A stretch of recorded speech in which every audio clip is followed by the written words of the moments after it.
And to commemorate the 100th anniversary of the Air Force's Refueling Wing, KC-135 Stratotankers flew over towns across the country today. You may have seen or even heard them overhead this afternoon. Our nonstop locals Guy Tannenbaum got an exclusive inside the cockpit look at the Fairchild Air Force Base's team in action. A skill unlike any other with virtually no room for error. The Air Force Refueling Wing's 100th anniversary, a rare opportunity for crews aboard KC-135s from Fairchild Air Force Base to show them off.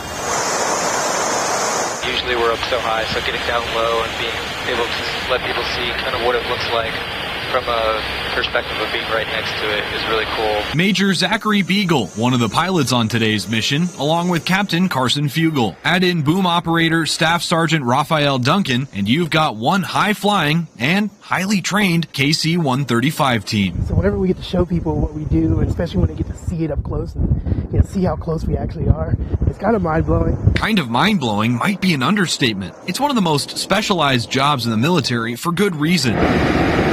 Fighter jets approaching the rear of the tanker mid-flight, seemingly out of nowhere, merely feet away. Staff Sergeant Duncan works with extreme precision to help the jets fill up and get back to work. This never gets old.